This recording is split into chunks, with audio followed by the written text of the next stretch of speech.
पहले नासा, रूस और चीन और अब भारत को चांद को अपनी मुट्ठी में करना चाहती है। पूरी दुनिया और क्या है चंद्रमा से जुड़े वो डार्क सीक्रेट्स जो स्पेस एजेंसीज हमसे छुपा रही है, जानेंगे। धरती से चांद तक के रोमांचक सफर के बारे में। दोस्तों, भारत के चंद्रयान 3 ने चांद की कक्षा में प्रवेश कर लिया है और 23 अगस्त के दिन चंद्रयान का विक्रम लैंडर चांद की सतह पर 7 लैंडिंग करेगा। वहीं रूस का लूना जन्नती 5 भी चांद की तरफ रवाना हो गया है, जो कि साल 2024 में नासा भी अपने आर्टेमिस प्रोग्राम के तहत एक बार फिर वैज्ञानिकों को यानी एस्ट्रोनॉट्स को चांद पर भेजने वाला है और चीन भी जल्द ही एक और मून मिशन है। लेकिन अब सवाल आता है कि इन सभी देशों को चांद पर ऐसा तो क्या दिख गया जो चारों तरफ चांद पर पहले पहुंचने की होड़ मची हुई है, और अगर चांद से जुड़े ऐसे तो कौन से रहस्य हैं जिनसे पर्दा उठाते ही हमारा चांद को देखने का नजरिया ही बदल जाएगा। जानिए पृथ्वी से चांद तक के इस रोमांचक सफर की कुछ खास बातें।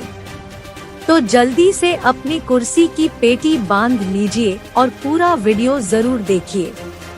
दोस्तों, चांद हमारी पृथ्वी से 3,84,400 किलोमीटर दूर है और अगर हम सीधा रास्ता पकड़ते हैं तो उसी के आसपास डिस्टेंस में ही हम चांद की सतह पर पहुंच जाएंगे, जबकि भारत के चंद्रयान 3 के रास्ते से हमें चांद पर पहुंचने में 42 दिन लगेंगे, क्योंकि चंद्रयान 3 ने चंद्रमा की तरफ जाने का अंडाकार रास्ता चुना है, जिसमें वो पहले पृथ्वी के चक्कर लगाकर चांद के एक लंबे रूट से बढ़ेगा और फिर चांद के बीच चक्कर लगाकर लैंडिंग करेगा।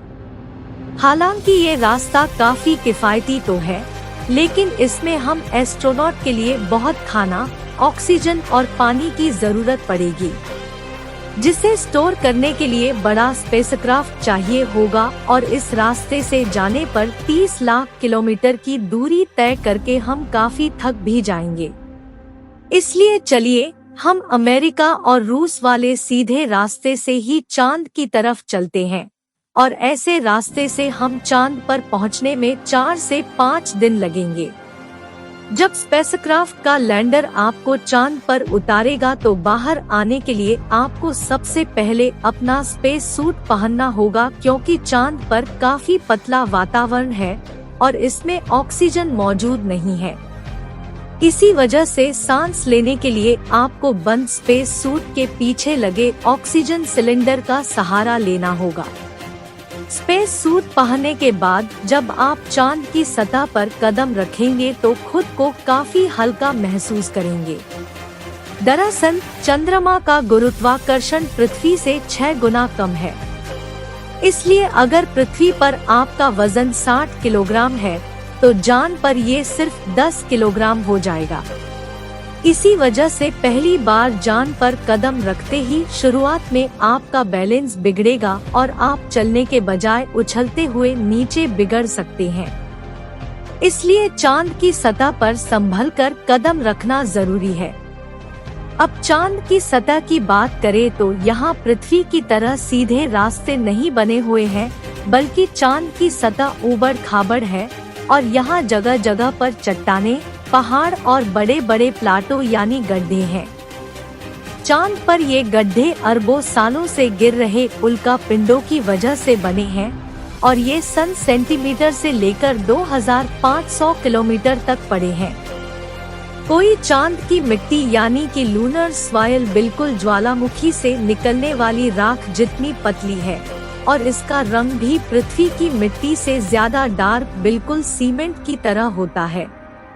इस मिट्टी में खुरदरापन न होने की वजह से आप जैसे ही इस पर कदम रखेंगे आपके पैरों के निशान बन जाएंगे, जिस वजह से चांद पर सबसे पहले कदम रखने वाले एस्ट्रोनॉट नील आर्मस्ट्रांग और बल एल्ड्रिन के पैरों के निशान आदि मौजूद हैं। अब चांद की खूबसूरत जमीन देखने के बाद ही आप अपनी नजरें जब ऊपर की तरफ करेंगे तो आपको हमारी पृथ्वी भी दिखाई देगी।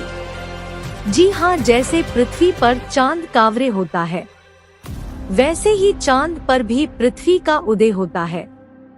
बस फर्क इतना है कि पृथ्वी से देखने पर यान काफी छोटा लगता है और चांद से देखने पर पृथ्वी बहुत बड़ी दिखाई देती है और यहाँ से धरती की खूबसूरती देखकर आप मंत्रमुग्ध हो जाओगे। अब अगर आप चांद के उत्तरी ध्रुव पर लैंड करोगे तो आपको अपने आसपास भूतकाल में फैले हुए स्पेस मिशन, स्पेसक्राफ्ट और सैटेलाइट की तस्वीरों के साथ प्लास्टिक बैग हुआ कूड़ा भी दिखेगा। ये कूड़ा नासा के उन 12 घटनाओं ने फेंका है जो चांद पर जा पाए। दरअसल इन बॉक्स में इनका मल मूत्र और खाने के रैपर्स लगा रखा है। वहीं अगर आप चांद के दक्षिणी ध्रुव पर उस जगह उतरते हैं जहां 4 साल पहले चंद्रयान 2 क्रैश लैंड होकर गिरा था, तो वो आज भी आप उतनी बुरी कंडीशन में नहीं मिलेगा, क्योंकि क्रैश लैंड होने के बाद न तो वो बारिश और न ही तूफानी बवंडर से रूबरू हुआ है। इसलिए अगर आप उसे अपने स्पेसक्राफ्ट में फिट करके पृथ्वी पर वापस ले आए तो उसे ठीक करके वापस भेजा जा सकता है।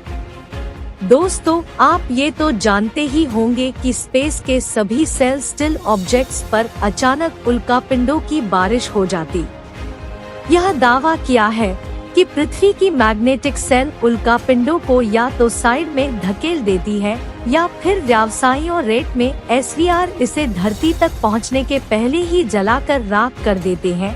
लेकिन चांद की मैग्नेटिक ने पृथ्वी के मुकाबले काफी कमजोर है।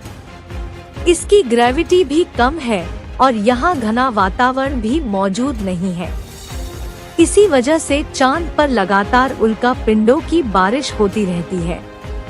ऐसे में कोई भी उल्का पिंड गिरकर आपको पल भर में मौत के घाट उतार सकता है।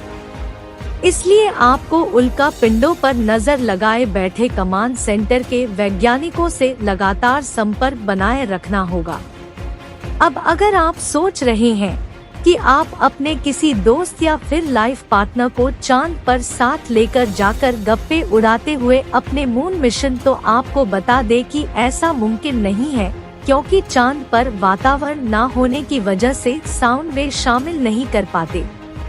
यानी कि अगर आप अपने साथी को कुछ बोलेंगे तो वो आपके वो जलते हुए तो देखेगा, लेकिन आपकी आवाज नहीं कर पाएगा। इतना ही नहीं, चांद पर आपको अपनी आवाज तक नहीं सुनाई देगी, मानो जैसे मोबाइल की तरह किसी ने आपको भी साइलेंट मोड पर डाल दिया है। हालांकि ऐसे माहौल चांद पर एक प्रेशराइज्ड स्पेस सूट पहनते हैं, जिसमें साउंड वेव को ट्रैवल करवाने के लिए नाइट्रोजन और ऑक्सीजन की मदद से कृत्रिम वायुमंडल बनाया जाता है। साथ ही इन्हें एक माइक्रोफोन वाली हेडफोन पहनाई जाती है, जिसके जरिए ये अपनी साथी और कमांड सेंटर की आवाज सुन सके और जवाब भी दे सके। अब दोस्तों, चांद पर अपने काम को पूरा करके जब आज सोने जाएंगे तो सुबह को सूरज की रोशनी नींद ही जगाएगी, क्योंकि चांद को अपनी धुरी पर घूमने में 28 दिन लगते हैं, जिस वजह से चंद्रमा पर एक दिन 14 दिन का होता है और 14 दिन की रात होती है। यानी कि वह एक दिन बाद पृथ्वी के 28 दिन के बराबर होता है। ऐसे में अगर आप दिन के समय चांद पर गए तो 24 घंटे ही आपके आसपास उजाला होगा और सोने व जागने के लिए आपको पृथ्वी के समय का इस्तेमाल करना होगा, क्योंकि आपका शरीर उसी तरह से काम कर पाएगा। बता दें कि अंतरिक्ष में गए सभी एस्ट्रोनॉट सोनी का स्पीडोमीटर और प्रोफेशनल वॉच है, जिसमें वो रात का नाम लगाकर सोते हैं और सुबह अलार्म बजते ही उठ जाते हैं।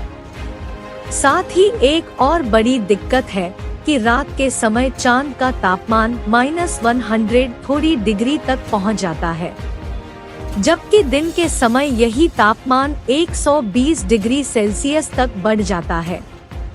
वैज्ञानिकों द्वारा की गई खोज के मुताबिक चांद के हर हिस्से का तापमान अलग अलग होता है और इसमें से सबसे खतरनाक जगह पर चांद के दक्षिणी ध्रुव में मौजूदा डार्क साइड।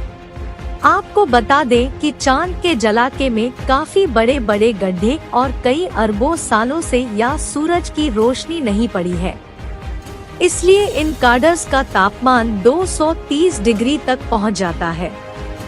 इतने कम तापमान में स्पेसक्राफ्ट के उपकरण काफी ठंडे पड़ जाते और कुछ तो तापमान की मार झेल नहीं पाते। इसी वजह से दुनिया के किसी भी देश ने चांद के दक्षिणी ध्रुव में लैंडिंग नहीं की है और यही वजह है कि भारत अपने चंद्रयान 3 को वहां पर दिन के समय में ही उतारने वाला है, ताकि तापमान ज्यादा चंदा ना रहे और इस लैंडिंग के साथ हम दुनिया के वो पहले देश बन जाएंगे जिसने चांद के दक्षिणी ध्रुव पर फतेह हासिल की है। तो चांद अपनी धुरी पर एक चक्कर लगाने में 28 दिन लेता है, वहीं इसे पृथ्वी का एक चक्कर लगाने में भी उतना ही समय लग जाता है। इसलिए हम चांद का सिर्फ एक हिस्सा आज तक देख पाए और अगर आप चांद के पिछले हिस्से के अंधेरे वाले इलाके पर पहुंच गए तो आपके साथ काफी फासला चीजें हो सकती हैं। बता दें कि चांद पर कई सालों से रिसर्च कर रहे कुछ वैज्ञानिकों का ये भी कहना है कि वो काल में वहाँ कोई एलियन सभ्यता बसी थी और आज भी चांद के डार्क जोन में एलियन मौजूद हो सकते हैं। हालांकि आज तक किए गए सभी मून मिशन उनकी मौजूदगी का कोई पुख्ता सबूत नहीं मिल पाया है, लेकिन अब चांद के रोमांचक सफर को यही पूरा करके अपने स्पेसक्राफ्ट में बैठकर पृथ्वी पर वापस लौट आते हैं और ये जानने की कोशिश करते हैं कि वैज्ञानिकों को चांद में इतनी दिलचस्पी है क्यों। तो इसका मुख्य कारण ये है कि आज से 450 करोड़ साल पहले जब एक ग्रह पृथ्वी से आकर टकराया था, तब पृथ्वी का एक हिस्सा टूटकर धरती से 4 लाख किलोमीटर दूर चला गया और पृथ्वी की परिक्रमा करने लगा, जिसे हम चांद के नाम से जानते। इसी वजह से इसकी कॉस्ट में पृथ्वी की तरह ही कई महत्वपूर्ण खनिजों की मौजूदगी हो सकती है। व चंद्रयान 2 ने चांद की सतह पर वाटर आइस और हाइड्रोप्लेन्स के रूप में पानी की खोज की है, जो इंसानों के जीवन के लिए काफी जरूरी है।